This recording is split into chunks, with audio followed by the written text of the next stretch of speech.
శ్రీమాత్రే నమః. శివాయ గురవే నమః. నమస్కారం అండి అందరికీ. అమ్మ దయతో అందరూ బాగుండాలని మనస్ఫూర్తిగా కోరుకుంటూ, అనంత కోటి బ్రహ్మాండ జనని శ్రీచక్ర నివాసిని అయిన ఆ తల్లి లలితా త్రిపుర సుందరీదేవి నామాలలో ప్రతి నామము కూడా శక్తివంతమైన మంత్రము. మనము ఇప్పటి వరకు లలితా సహస్రనామ స్తోత్రంలో 20 నామాలను తెలుసుకుంటూ నేర్చుకుంటూ వస్తున్నాము కదా. మరి ఈరోజు మనము తెలుసుకోపోయే 21 నామమైన కదంబ మంజరి క్లుప్త కర్ణపూర మనోహర అనే అద్భుతమైన నామం గురించి తెలుసుకుందాము. ఈ నామం వినడానికి కొంచెం కఠినంగా అనిపించినా దీని వెనుక ఉన్న అర్థం మాత్రము సుకుమారంగా చాలా మధురంగా ఉంటుంది. అమ్మవారు బంగారు ఆభరణాలు పక్కన పెట్టి కేవలం పూల గుత్తులనే తన చెవులయందు కర్ణాభరణాలుగా ఎందుకు ధరించింది? ఆ కదంబ వృక్షానికి మన జ్ఞానానికి ఉన్న సంబంధం ఏమిటి? మనం ఈ నామాన్ని ఎలా పలకాలి?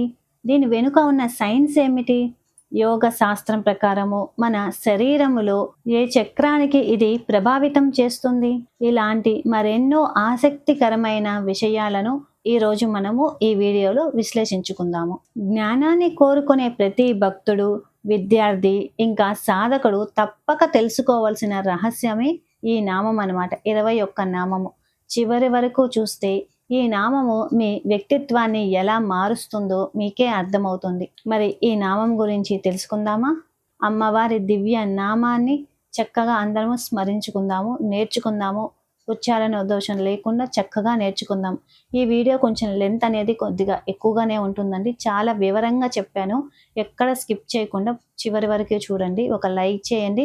కొత్తగా చూసేవాళ్ళు మన ఛానల్ని సబ్స్క్రైబ్ చేసుకోండి. ముందుగా మనము శ్లోకంలో ఎలా వస్తుందో చూద్దాము. కదంబ మంజరి క్లుప్త కర్ణపూర మనోహర. అదే మనకి నామావళిలో ఎలా పలకాలి అంటే, మనము పూజ చేసేటప్పుడు నమః చేర్చి చెబుతాం కదా, అప్పుడు ఇలా చెప్పుకోవాలన్నమాట. ఓం కానీ శ్రీ కానీ చేర్చి శ్రీ కదంబ మంజరి క్లుప్త కర్ణపూర మనోహరాయై నమః అనేసని చెప్పాలి. ఇక్కడ చివరన మనోహరాయై అనేసని చివరన దీర్ఘం తీస్తూ నమస్కరించుకోవాలన్నమాట. మనోహరాయై నమః అనేసని. నమః అంటే నమస్కరించుట అనేసని చెప్పి. మరి ఈ నామాన్ని స్పష్టంగా పలకడం అనేది ఒక సాధన అన్నమాట.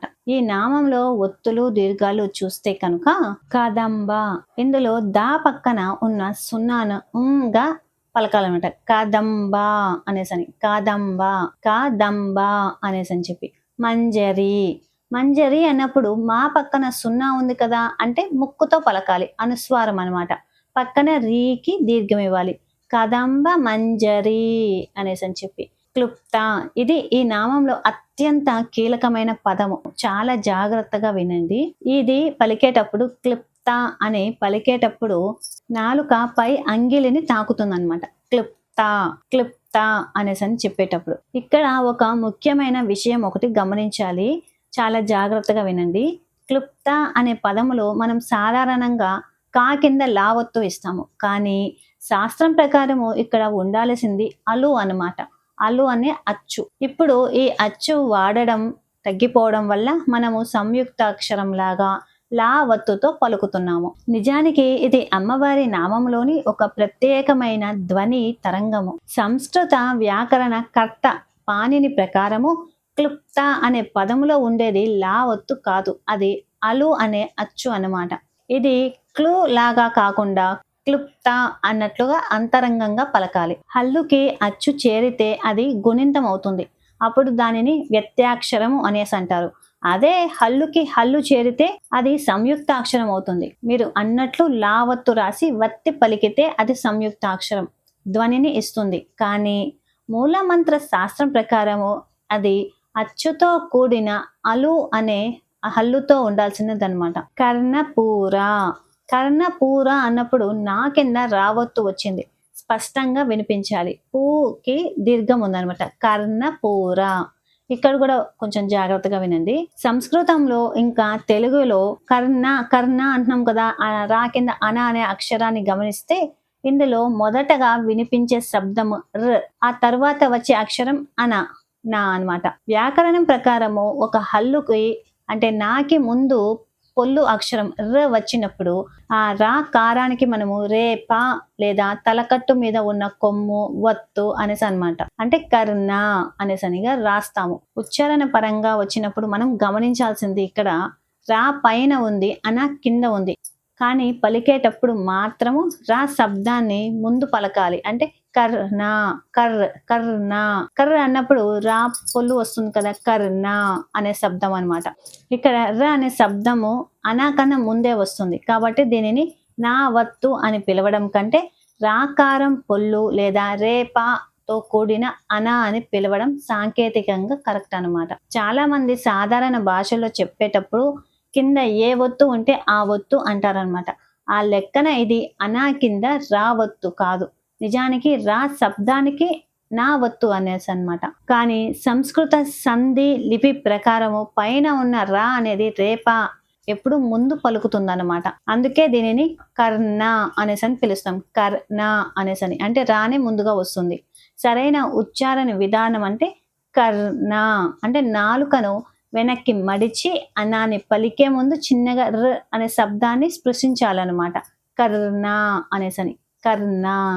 ఇంకా మనోహర, మనోహర అన్నప్పుడు నో ఇంకా రా ఈ 2 అక్షరాలు కూడా దీర్ఘం ఇస్తూ ముగించాలి. ఇప్పుడు మొత్తం కలిపి ఒకసారి ఈ నామం చూస్తే కనుక కదంబ మంజరి క్లుప్త కర్ణపూర మనోహర, కదంబ మంజరి క్లుప్త కర్ణపూర మనోహర. ఈ నామం మొత్తం కూడా 16 అక్షరాల నామము. అంటే ఈ నామాన్ని ఎక్కడ కూడా మనము విడదీయకూడదు. పూర్తి నామాన్ని ఒకేసారి పలకాలి. మన శాస్త్రాల ప్రకారము చంద్రునికి 16 కళలు ఉంటాయి. అమ్మవారిని షోడశి స్వరూపంగా చూస్తాము. ఈ 16 అక్షరాల నామాన్ని ఉచ్చరించడం వల్ల మన మనసు చంద్రుని వలె ప్రశాంతంగా పూర్ణంగా మారుతుందన్నమాట. సంఖ్యాశాస్త్రం ప్రకారము 16ని కలిపితే 7 అనే సంఖ్య వస్తుంది. అంటే జ్ఞానానికి ఇంకా కేతు గ్రహానికి అంటే ఆధ్యాత్మికతకు సంకేతం అన్నమాట. ఈ నామం జపించడం వల్ల లోతైన విశ్లేషణ శక్తి మనకు పెరుగుతుంది. సంస్కృతంలో ప్రతి వత్తుకు ఒక శక్తి ఉంటుంది. క్లుప్త అనే పదం పలికేటప్పుడు మన నాభి నుండి ప్రాణవాయువు పైకి వస్తుందన్నమాట.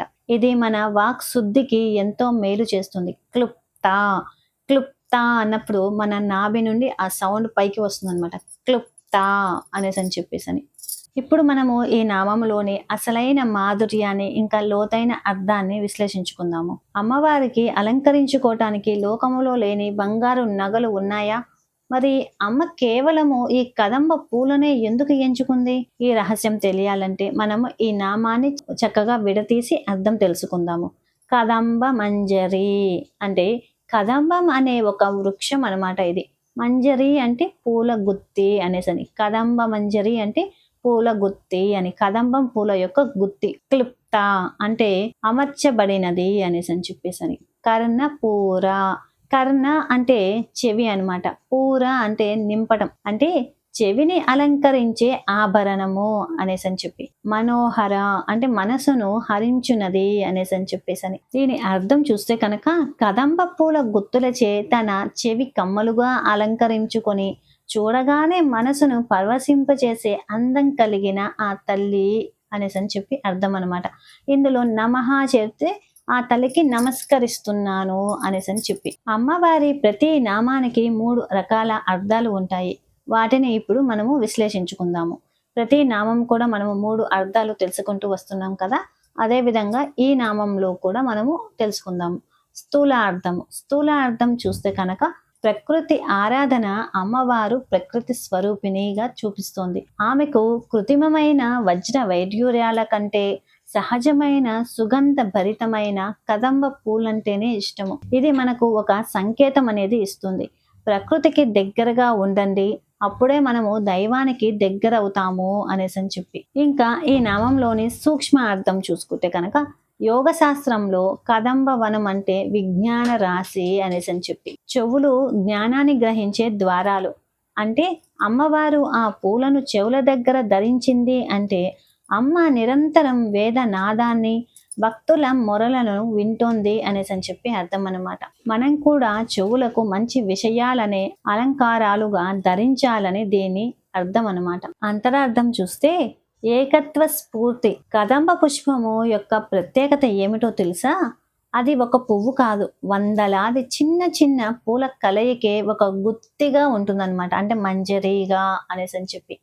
ఈ సృష్టిలో జీవులందరూ వేరువేరుగా కనిపించినా అందరూ కూడా ఆ పరాశక్తి అనే ఒకే గుత్తిలో భాగమే అనేసని. అనేకత్వంలో ఏకత్వాన్ని ఈ కదంబ మంజరి సూచిస్తోంది. అమ్మవారు కదంబ వృక్షాన్ని ఎందుకు ఎంచుకుంది?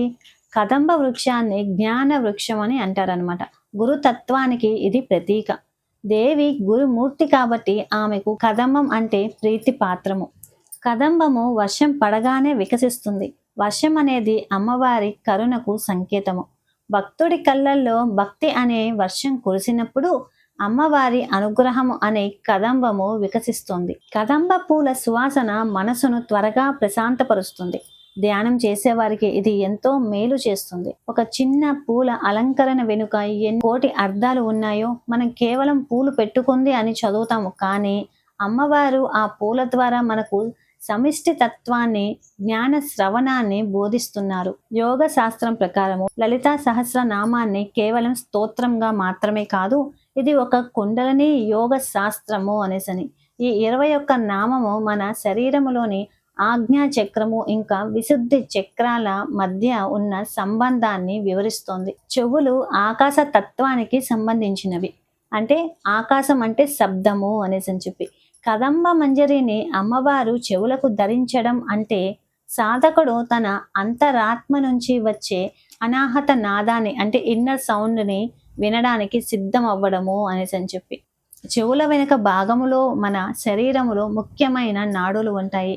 ఈ నామాన్ని ఉచ్చరించినప్పుడు కలిగే ప్రకంపనలు ఆ నాడులను ఉత్తేజితం చేసి ఏకాగ్రతను పెంచుతాయి. ఇంకా ఈ నామంలోని బీజాక్షర శక్తి సైన్స్ పరంగా చూస్తే కనుక శబ్దమే బ్రహ్మము అనేసి అని చెప్పి. ఈ నామంలోని అక్షరాలు మన మెదడుపై ఎలాంటి ప్రభావం చూపుతాయో సైన్స్ పరంగా ఇప్పుడు మనము చూద్దాము. క్లుప్త. క్లుప్త అనేది సంస్కృతంలో క్లు అనేది ఒక అరుదైన శబ్దము. ఇది మన సుప్త చైతన్యాన్ని అంటే సబ్ కాన్షియస్ మైండ్ని తట్టి లేపుతుందన్నమాట. ఈ నామాన్ని ఉచ్చరించినప్పుడల్లా నాలుకపై అంగిలిని తాకే తీరు వల్ల మెదడులోని పిట్యూటరీ గ్లాండ్ ప్రేరేపించబడుతుంది. దీనివల్ల జ్ఞాపక శక్తి, నిర్ణయాధికారం అనేవి మెరుగుపడతాయి, అంటే పెరుగుతాయి. శక్తి తరంగాలు పరంగా చూస్తే కనుక కదంబ మంజరి అన్నప్పుడు వెలువడే తరంగాలు ఆ హై ఫ్రీక్వెన్సీ వైబ్రేషన్స్ మన చుట్టూ ఉన్న ప్రతికూల శక్తిని అంటే నెగటివ్ ఎనర్జీని తొలగిస్తాయి. కదంబ పూల రంగు బంగారు, ఇంకా బంగారు పసుపు, ఇంకా నారింజ కలర్లో ఉంటుందన్నమాట. ఇవి మానసిక ఉల్లాసానికి, ఉత్సాహానికి సంకేతము. ఆ పూలను తలుచుకుంటూ ఈ నామం చదవడం వల్ల ఒత్తిడి అనేది తగ్గుతుందని మానసిక నిపుణులు కూడా అంగీకరిస్తున్నారు. ఈ నామం మనకు నేర్పించే లైఫ్ లెసన్ ఏమిటో ఇప్పుడు చూద్దాము. ఈ రోజుల్లో మనందరికీ మాట్లాడడం తెలుసు, కానీ ఎదుటి వారి చెప్పేది వినే ఓపిక మాత్రం లేదు. అమ్మవారు కర్ణపూరము అంటే చెవి అలంకారంగా అన్నమాట. కర్ణపూరముగా జ్ఞానాన్ని ధరించింది. మనం కూడా అనవసరమైన మాటలు వినడం మానేసి ఏది మన ఎదుగుదలకు తోడ్పడుతుందో అంటే కదంబ మంజరి వంటి పవిత్రమైన విషయాలను వాటినే వినాలి. ఎవరైతే మంచి విషయాలను వింటారో, శ్రవణం చేస్తూ ఉంటారో వారి మనసు ఎల్లప్పుడూ కూడా మనోహరంగా మారుతుంది అనేసి ఈ నామం మనకు తెలియజేస్తుంది. ఈ నామం నుండి మనము నేర్చుకోవాల్సిన విషయం అన్నమాట. ఈ నామాన్ని నిత్యం స్మరించడం వల్ల కలిగే ఫలితాలు ఇప్పుడేంటో చూద్దాము. వాక్ శుద్ధి అంటే మాటల్లో స్పష్టత, మాధుర్యం అనేది వస్తుంది. ఇంకా గ్రహణ శక్తి. గ్రహణ శక్తి అంటే క్లిష్టమైన విషయాలను కూడా త్వరగా అర్థం చేసుకునే శక్తి అనేది మనకు లభిస్తుంది. అంతేకాకుండా అనవసరమైన ఆలోచనల నుంచి మనస్సు విముక్తి పొంది ప్రశాంతంగా మారుతుంది. ఈ నామాన్ని ఇంకా లోతుగా అర్థం చేసుకోవడానికి ఒక చిన్న ఉదాహరణ చెప్పుకుందాం. అమ్మవారు కదంబ పూలను చెవులకు ధరించింది అంటే దాని వెనుక ఉన్న అసలు పరమార్థం ఏమిటంటే మనం ఏమి వింటున్నాం అన్నదే మన వ్యక్తిత్వాన్ని నిర్ణయిస్తుంది. మనము కోపంతో కూడిన మాటలు వింటే మన మనసు కలుషితం అవుతుంది. అదే మనము జ్ఞానాన్ని, దైవ చింతనను వింటే మన మనస్సు కదంబ వనంలాగా పరిమళిస్తుంది. అమ్మవారి చెవుల దగ్గర ఈ పూలు ఉండడము అంటే అమ్మ మనలోని మంచి మాటలను వినడానికి ఇష్టపడుతోంది అనేసని అర్థం అన్నమాట. కదంబ మంజరి క్లుప్త కర్ణపూర మనోహర. ఈ నామం మనకు ఇచ్చే గొప్ప సందేశము మన జీవితాన్ని విజ్ఞానంతో అలంకరించుకోవాలి అనేసని. ఈ నామాన్ని స్మరించడం వల్ల మనలోని వినే ఓపిక, గ్రహించే శక్తి పెరుగుతాయి. ఈ రోజు నుండి మనం కూడా ఒక చిన్న సంకల్పం అనేది చేసుకుందాము. మనము చెవుల ద్వారా లోపలికి వెళ్ళి ప్రతి మాట కూడా ఒక కదంబ పుష్పం లాగా పవిత్రంగా ఉండేలా చూసుకుందాము. అప్పుడే మన జీవితం కూడా మనోహరంగా మారుతుంది. వచ్చే భాగంలో అమ్మవారి 22వ నామమైన కనకాంగద కేయూర కమనీయ భుజాన్విత, ఈ నామం గురించి తెలుసుకుందాం. అంటే అమ్మవారి భుజ కీర్తుల గురించి అన్నమాట. చక్కగా చాలా బాగుంటుంది. ఈ వీడియో మీకు నచ్చితే కనుక లైక్ చేయండి, మీ మిత్రులకి మీ బంధువులకి షేర్ చేయండి. అమ్మవారి కృప మనందరిపై ఉండాలని మనస్ఫూర్తిగా కోరుకుంటూ శ్రీమాత్రే నమః, శివాయ గురవే నమః. సర్వం శ్రీ లలితార్పణమస్తు.